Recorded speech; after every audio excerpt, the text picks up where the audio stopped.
My best friend of 12 years betrayed me with my girlfriend, but when I got an anonymous email with evidence, I discovered he'd done this before, and they never saw coming the revenge that exposed them all. I'm 27 years old, I work in finance, and the truth is I need to tell this story because I literally felt like I was going crazy for months before discovering what was really happening. I mean, when I say that the people closest to you can be the ones who hurt you the most, believe me, I know exactly what I'm talking about. This happened like 6 months ago, and there are still days when I wake up thinking about all the signs I ignored. All the times they made me feel paranoid, when in reality, I had every reason in the world to be suspicious. I guess I should start at the beginning. When I met Brianna like 2.5 years ago, I went every day to this coffee shop near my office. You know, one of those hipster coffee shops with art on the walls and ridiculous prices for coffee, but they made a really good espresso, and it was on my way to work. Brianna worked there as a barista while studying for her master's degree in marketing. She was 24 at the time, long brown hair, small tattoo on her wrist, and that smile that made you feel like you were the only person in the world when she talked to you. The first 3 months, it was just the typical small talk. Good morning, how are you, have a good day, that kind of thing. But then we started talking more. She asked me about my work. I asked her about her studies. And eventually I asked for her number. The first date was great, honestly. We went to dinner at an Italian restaurant downtown and talked for hours.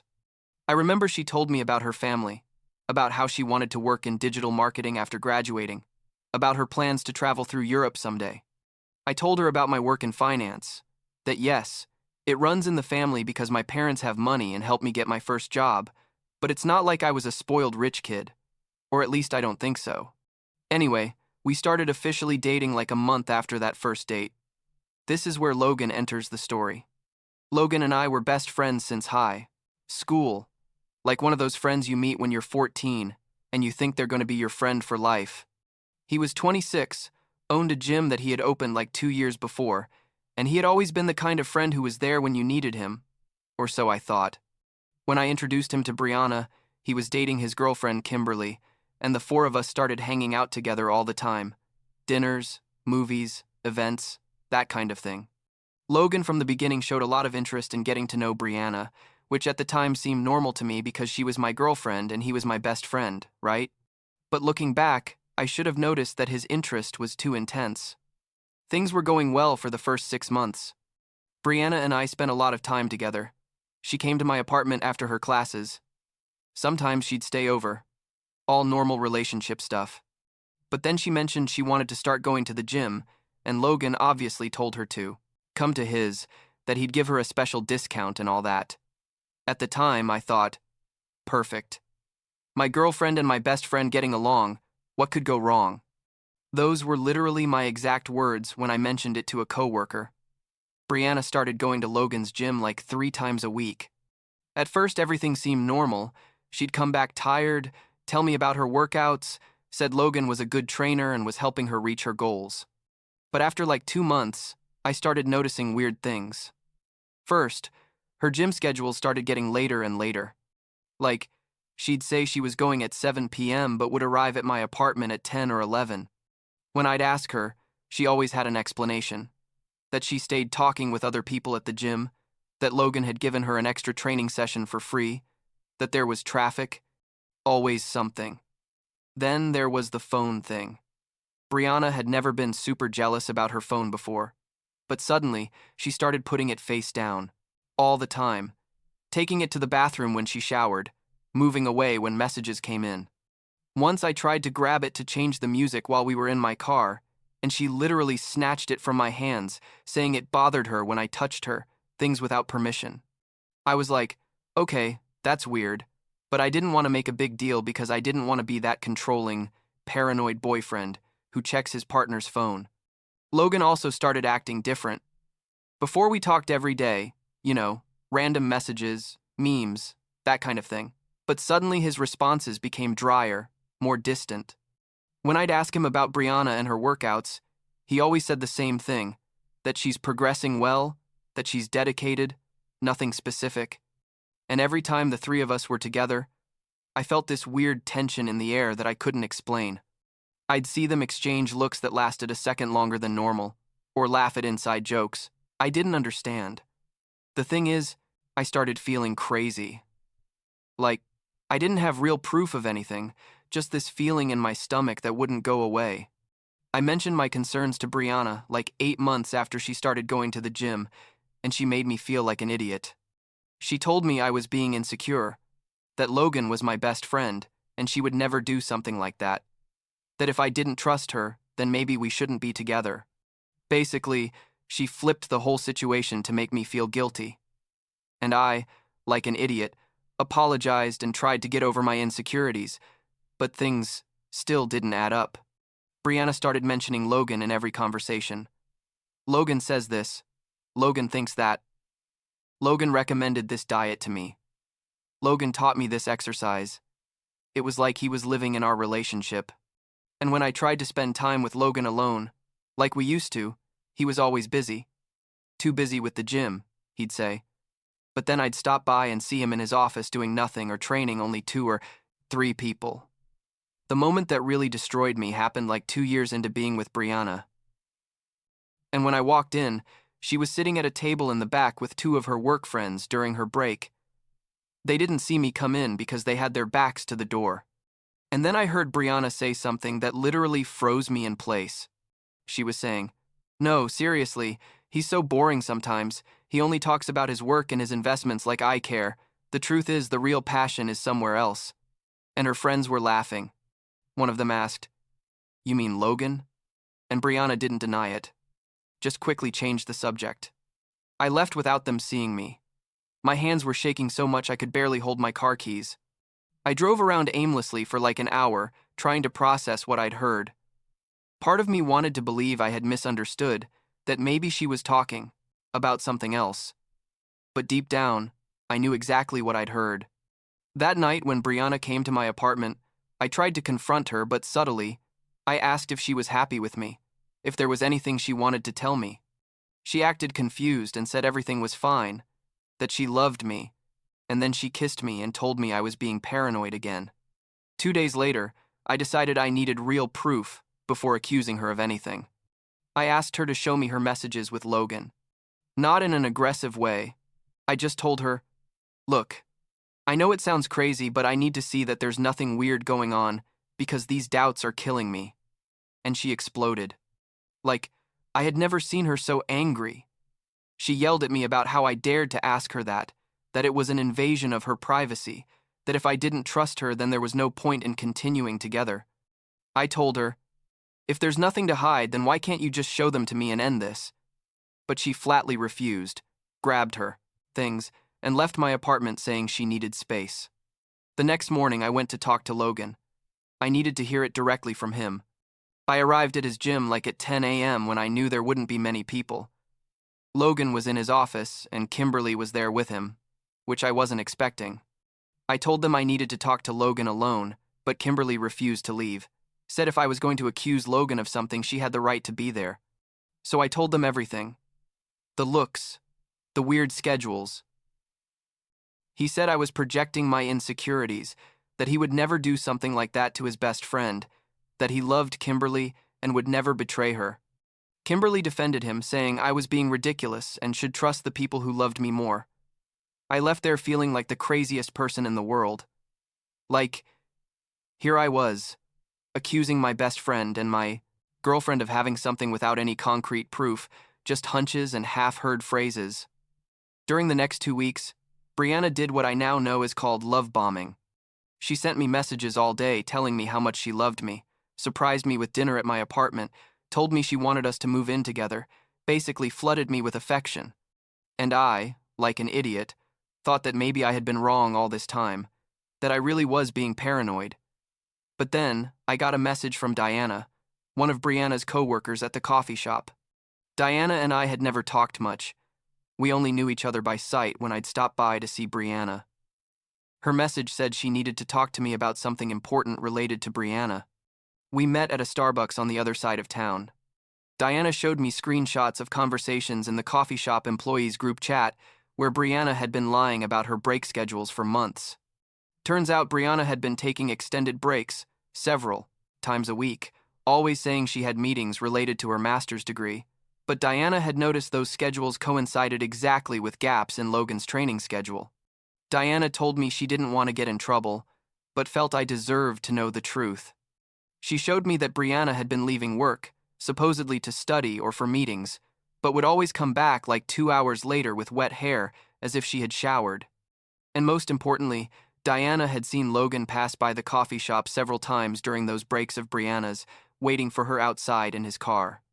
With this information, I decided to do something I never thought I would do. I asked a favor from Anthony, one of the trainers who worked at Logan's gym. Anthony and I had become casual friends through Logan, and when I explained the situation without giving him all the details, he told me he could get me access to the gym's security camera system. Logan had cameras throughout the gym, except in the bathrooms and his private office, but there was a camera in the hallway leading to his office. What I saw in those recordings basically confirmed all my worst suspicions. There were hours of footage of Brianna entering Logan's private office late at night, when the gym was already closed, and leaving hours later. In one of the recordings, you could clearly see both of them entering together, her carrying a gym bag, and not leaving until 3 hours later. Their body language when they came out was unmistakable. The way he touched her lower back, how she laughed and leaned on him. I confronted Brianna that same night. I showed her the evidence, Diana's screenshots, told her about the security cameras. And you know what she did? She tried to flip the whole situation again. She accused me of invading her privacy, of being a stalker, of being obsessed and needing psychological help. She said, yes, she had been going to see Logan outside her training hours because he was helping her with a business plan for after graduation. That everything was completely innocent, and I was making a mountain out of a molehill. I told her that 3 hours in a private office with the door closed wasn't help with a business plan. She started crying, saying she couldn't believe I didn't trust her. And then she left. I ended the relationship the next day by message. I didn't want to see her in person again. I told her I knew she had been lying to me, that the evidence was too obvious, and that I didn't want to hear from her again. I blocked her everywhere, her number, social media, everything. I also blocked Logan because I didn't need to hear more lies from him. But here's where the story gets truly disturbing.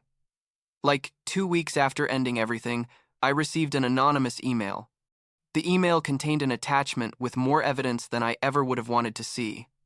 There were messages between Logan and Brianna that went back to literally the first days of our relationship. Messages where Logan told Brianna that he knew me better than anyone, that he knew exactly how to manipulate me, that she just had to be patient and follow his instructions. There were videos of them together in his office doing exactly what you imagine. There were audio recordings of Logan talking with other friends about his obsession with Brianna from the first day he met her.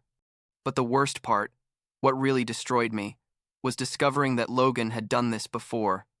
The anonymous email included testimonies from 2 other friends of Logan's from years ago who had lost contact with him after similar situations. Logan had systematically seduced his friends' girlfriends using exactly the same tactics, offering to train them at his gym, gaining their trust, manipulating situations to make his friends seem paranoid and controlling, and then taking advantage when relationships were sufficiently weakened. Turns out Anthony, the trainer who had helped me with the cameras, was the one who sent the anonymous email. He had been documenting Logan's behavior for months because he had seen this pattern repeat itself and felt he had to do something. He called me after sending the email and told me that Logan was basically a predator who enjoyed destroying his friends' relationships, that it gave him a sense of power knowing he could take their partners while maintaining his image as a good friend. The revelation about Logan's obsession with Brianna was particularly disturbing.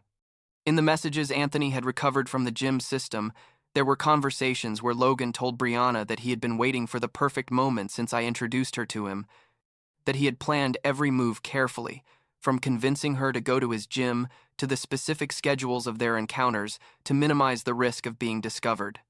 He had literally told her that I was easy to manipulate because I trusted people too much, that they just needed to make me doubt my own sanity, and I would eventually give up.